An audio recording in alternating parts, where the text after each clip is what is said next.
I believe what I heard Amy saying is that um,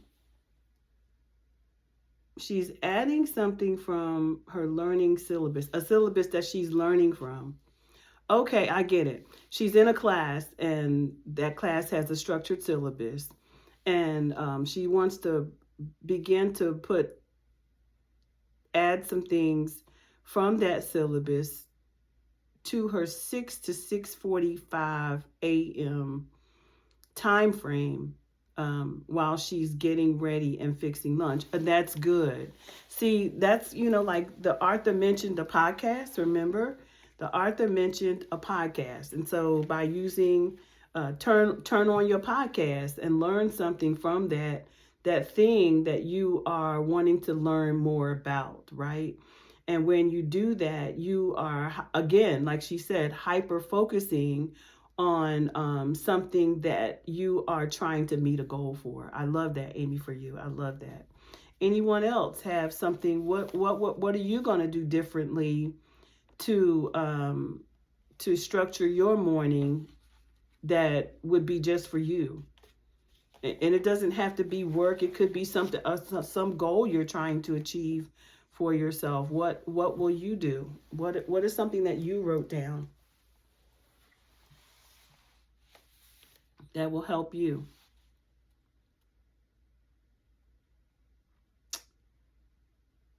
Ra- Raquel says, although she works nights. Okay, do you want to? Did I sum that up for you, Amy? I'll get back to Raquel in just a second. Did I sum that up well for you? I don't know because he was Okay. trying to answer. I'm sorry. Okay, so here's what I got from that. I got that you are currently in a class and you have a syllabus and you have materials that you need to, to review and or consume to get the best results that you want out of that class. And you're going to begin to add some of the contents from that syllabus to your 6 to 6:45 time frame, when you're getting ready and fixing lunch so that you can consume some of that content from the syllabus. Is that correct? Yeah, but I'm not in a class. I guess it is a class, but I'm not in a class that somebody else put together. It's a class that I put together for myself. Oh, okay, got you. Hyper focusing on one particular subject that I need to learn. Yeah, got you. Oh, so that's exciting because I actually have a syllabus for my program too. So I love that you're doing that. Yeah, because I teach a component of my collegiate group. Group. This whole concept of group support. This what we're doing here is actually something I teach at the collegiate level for facilitators to learn how to facilitate their own support groups, in an effective way that helps them to organically grow their communities, that thing that they know, that knowledge that they have, that they know, and are able to teach someone else. And I teach them how to build out that syllabus, and through that program, it's a wonderful program. So when you said syllabus, I honed in on that because I bring a lot of my collegiate work to this community as well. So thank you for sharing that because that was exciting. And Raquel said something before I go to Talisha. Raquel says that although she works overnights in a home with her patients, she can dedicate an hour to additional studying. That's awesome. The times may be different, but it will be dedicated. That's good. So we want to hear more about that and how that's working for you. And I want to hear about how I want to see the commitment. Not only I want to hold you accountable, each of you, for whatever it is that you're asking for in this time. I want to hold you accountable for that. And we want to talk about how that's going for you the next time we see each other. So Raquel, do you have a comment?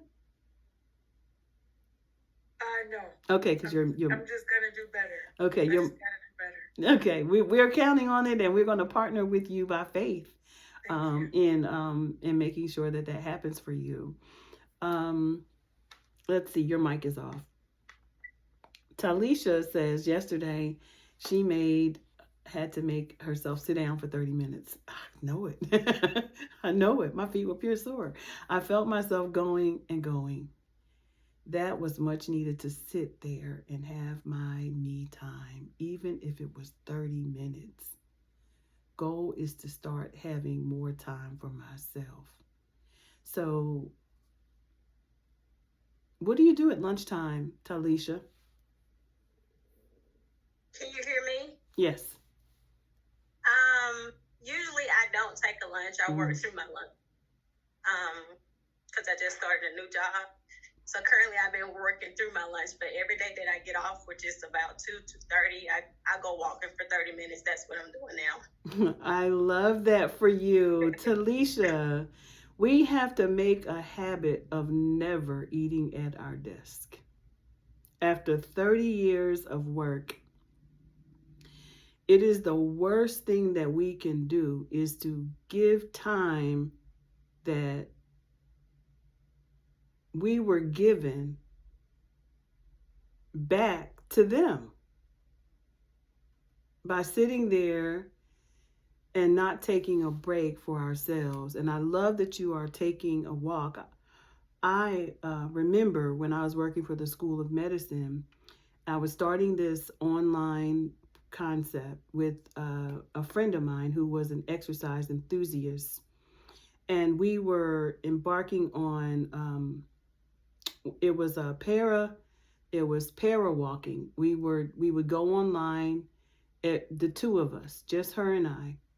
And she was an exercise enthusiast, so I was an online specialist, and so we would get online together, and I would walk the duck pond.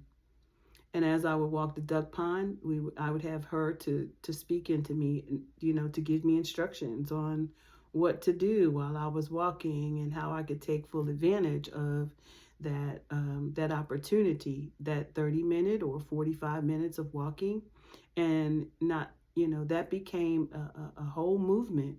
I'll share it with you all one day. That was the first beginnings of my online work at the hospital, where I was not only helping myself, but helping my friend who was an exercise enthusiast begin to develop her online platform as a exercise enthusiast. So you see, not only was she helping me, but I was coaching her in her online, getting out there, building know, like, and trust, and simply getting moving with the thing that she enjoyed doing. So yeah, that was meaningful, and it spiraled into so many beautiful things like what you see here today. So Talisha, please continue to make a way of escape every single day to get that time for you, because you need that. And sit down, and if you're moving around a lot like me, I'm going to sit in that garden in the morning, because I'm probably going to go out after this call and work until sundown. Why? Because I have a goal, and my feet don't get tired when I'm out there working, when I'm working in the soil. My feet don't get tired.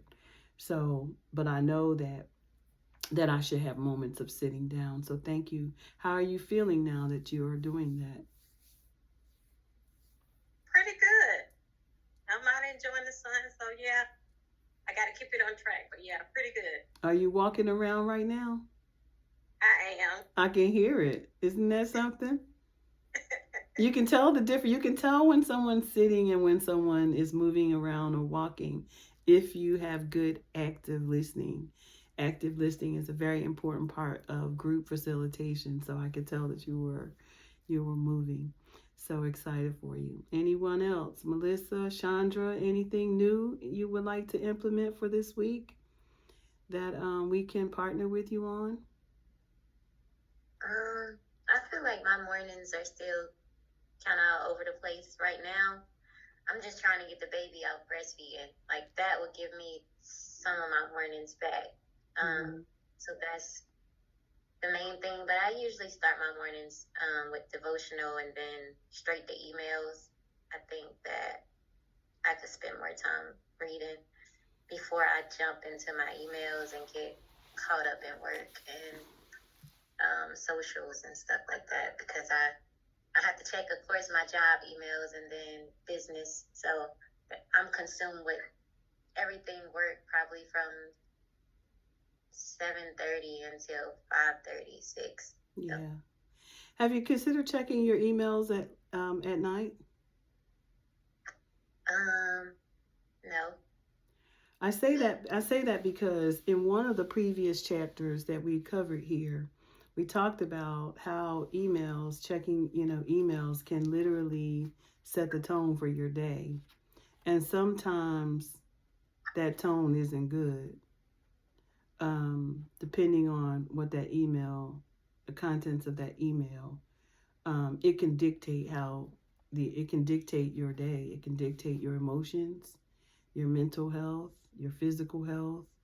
Because if you have what the author was really saying is you can get an email that will throw your entire day off. It may stop you from being physically active. It may stop you from, your morning meditation. It may stop you from those things because it's a driving force. Email lets other people into your lives, right? And so I guess, it just depends on what your work life is like. But I stopped that. I stopped doing that. I look at them when I can, and I agree that you have a different setting, so that may look different for you because you have that employer. But at the same time, could you look at those at a different time of the day? Would that help you? Probably my personal, I can look at night. For employer, I kind of have to look at it when I first sign in because it's like meetings and all of that stuff. But definitely can look at my personal and my business stuff later at night because it do be, things in there that throw you off, even if it's just some bills. It's like spiral downward. It can make or break your day. And so think about everything that the author has been talking about in this chapter. It's just really all about managing our life. And so that's why I felt like we needed to spend some time on it because it can be difficult so many things can throw our day off. So thank you so much. This has been so exciting. This conversation, and again, let me just say thank you to all of our attendees today who chimed in for Me Time. Is that really a thing? As we set some frames around changing our morning so that we can change our life. I am Dr. Eve, your community health and human service educator and qualitative researcher, always excited to be in the space with this supportive team. We're here to support one another on this journey called life, business, and career. So thank you again to our attendees for the day and the rich value add to our community support conversation today. Any closing words that you may have today?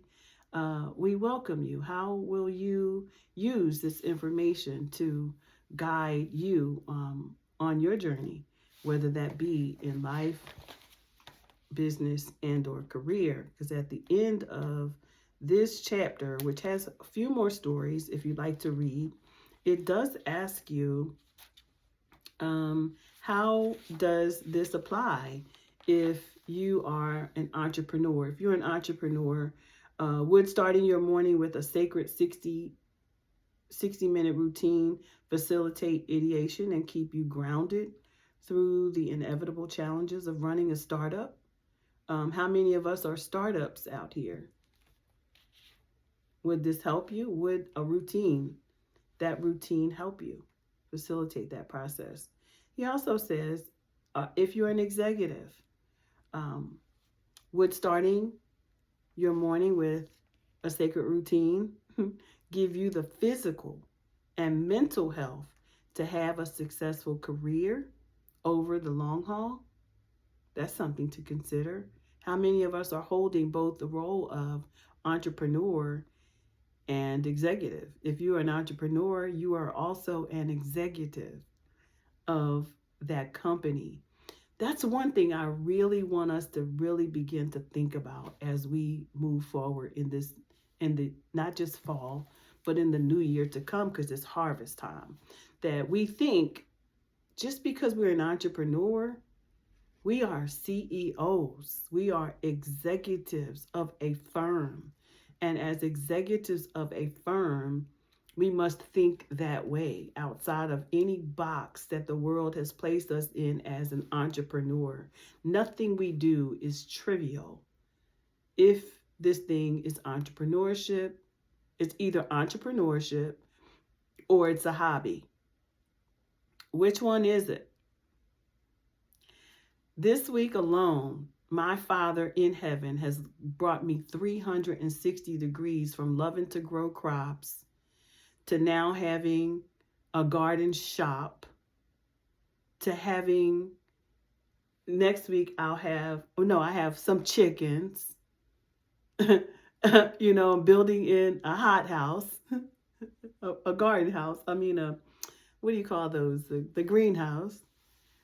Next week I'll have a cart on the corner that says La Genevieve, where I can go sell fruits and gardens right on the corner. So in 1 week, he's allowed the vision of what I love to do for him to come full circle. And it not only includes La Genevieve, which is my name backwards, spelled backwards. Y'all get this. My name spelled backwards is La Genevieve, okay? Then, the fact that I'm growing foods that I can take to market, harvesting seeds that can grow for next year, teaching people these concepts online, a whole nother thing, right? It's amazing that we have to think about what is God given you in your hands to do in this season, and how effective are you at being his executive over those things, right? So think about this in that way. Then you think about freelancer. As a freelancer, would starting your morning with this same routine increase your hourly productivity throughout the day? Would it? Because you're also a freelancer. You're teaching something. If you're God has given you command over a thing, you now have this newfound knowledge to be, so you can do and have. You create a space to teach, which as a freelancer can be taught in schools. I can teach gardening in schools. I can teach this in schools. I can teach this on this property. I can have workshops on this property, which is why I'm going to do the plots and the plots of land, so I can begin having workshops in the backyard, or creating a space where I can have from farm to table outings for a few of my friends. Or as a matter of fact, there is the Airbnb across the street, and I'm hoping to have some girls' days. I hope that y'all will come, because y'all, there's a whole Airbnb across the street. And my farm, I'm right across the street. I'm so excited. I'm so excited about what's possible. So, and then as a student, we're all students, right? We're all students. Would starting your morning with the same routine help you to reduce stress during exam weeks? When are you being examined? I'm being examined every single day, even holding to this word of God that we had today in 2 Timothy 2:5-6. Mastery. What is my work ethic? How does this align with what God has called you to do in this moment, right? And even if work is even if you're transitioning, if you have a goal to transition from work, how do you take from what you're doing now and make a whole thing that you don't have to, no longer have to be governed by a clock, a time clock, or schedules? What does it cost to be you? What does it cost to be you? So that you can move away from those things and to enjoy the things that you really love, or the things that God has given you charge over in the earth, right? When work is no more, when that, God says work during the day, because there will come a time when no man can work, right? Stay at home parent. Well, I don't feel like a stay-at-home parent anymore. My children have left, but I have my grandchildren who was like, my grandma, come pick me up today. I want to go to the garden. Can you? I have my daughter now trying to figure out like what kind of stations can I put in the garden, like for different age groups to, have field trips. You can do that. You can have such a thing happen in your space. So would starting your morning this way increase your patience and happiness? It would for me. So these are some of the things that and ways that you can apply some of the things that we talked about here. And so the secret today is invest the first 60 minutes of each day in I'm going to say practice that strengthens your mind, your body, and your spirit. Strengthens your mind, your body, and your spirit. What takeaways? What time will you set your alarm clock for tomorrow morning so you'll have time for your morning practice? I don't like to call them rituals, so I call them practice. So what time will you set your alarm clock for tomorrow morning? What new will you take away? What are your takeaways today? Love to hear what your takeaways are as we begin to close out today's session. What are your takeaways between 2 Timothy 2, 5, and 6 and the lesson, me time, is there such a thing? What are your takeaways? One of my takeaways, Dr. Eve, is mental health is really, really critical. Our mental health. And a lot of these practices or exercises for spirit, mind, and body really tie into maintaining good mental health. And I think that's important for me. After the call, I'm going to go for a walk. I haven't been on a walk since July, the end of July, maybe. I haven't been to my favorite park in Omaha. I'm going to go for a walk. I'm going to start back walking. And I started business plan writing class tonight. It's being offered by the Grow Nebraska Women's Business Center. Mm-hmm. It's free 7-week business writing plan. I'm not giving up on the construction company just yet. Yeah, you don't have to. I'm not going to give up on it. So we're going to specifically focus on GLE construction and writing a business plan.